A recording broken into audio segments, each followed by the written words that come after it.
जब शिव को अपना घर छोड़ना पड़ा। गुरु बद्रीनाथ की कथा सुना रहे हैं कि कैसे विष्णु ने शिव और पार्वती के साथ छल किया। वे मंदिर के 1000 साल पुराने इतिहास के बारे में भी बता रहे हैं। गुरु बद्रीनाथ के बारे में एक कथा है। ये हिमालय में 10,000 फीट की ऊंचाई पर स्थित एक शानदार जगह है, जहां शिव और पार्वती रहते थे। एक दिन नारायण यानी विष्णु के पास नारद गए और बोले, आप मानवता के लिए एक खराब मिसाल हैं। आप हर समय शेषनाग के ऊपर लेटे रहते हैं। आपकी पत्नी लक्ष्मी हमेशा आपकी सेवा में लगी रहती है और आपको लाड करती रहती है।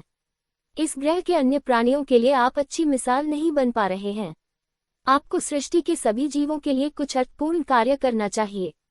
इस आलोचना से बचने और साथ ही अपने उत्थान के लिए भगवान को भी ऐसा करना पड़ता है। विष्णु तप और साधना करने के लिए सही स्थान की तलाश में नीचे हिमालय तक आए।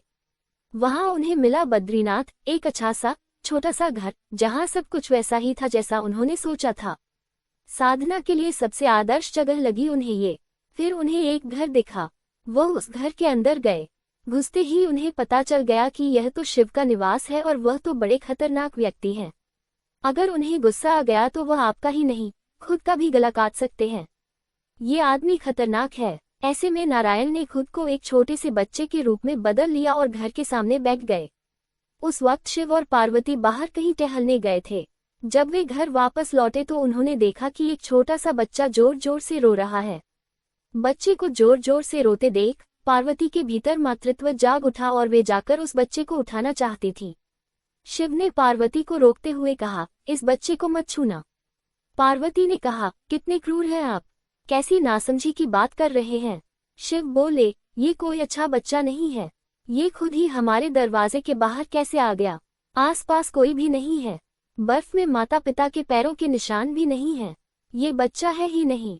पार्वती ने कहा, आप कुछ भी कहें, मुझे कोई फर्क नहीं पड़ता। मेरे अंदर की माँ बच्चे को इस तरह रोते नहीं देख सकती। और यह कहकर वे बच्चे को घर के अंदर ले गईं। बच्चा पार्वती की गोद में आराम से था और शिव की तरफ बहुत ही खुश होकर देख रहा था। शिव इसका नतीजा जानते थे, लेकिन करे तो क्या करें, इसलिए उन्होंने कहा, ठीक है, चलो देखते हैं क्या होता है। पार्वती ने बच्चे को खिला पिलाकर चुप किया और वहीं घर पर छोकर खुद शिव के साथ पास ही के गर्म पानी के कुंड में स्नान के लिए चली गई।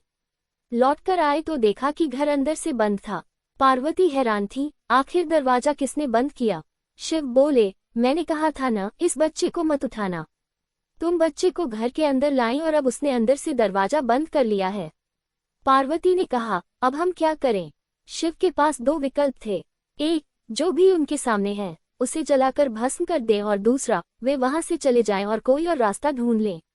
उन्होंने कहा, चलो कहीं और चलते हैं, क्योंकि यह तुम्हारा प्यारा बच्चा है, इसलिए मैं इसे छू भी नहीं सकता। इस तरह शिव अपना ही घर गंवा बैठे और शिव पार्वती एक तरह से अवैध प्रवासी बन गए। वे रहने के लिए भटकते हुए सही जगह ढूंढने लगे और आखिरकार केदारनाथ में जाकर बस गए। आप पूछ सकते हैं कि क्या वह इस बात को जानते थे।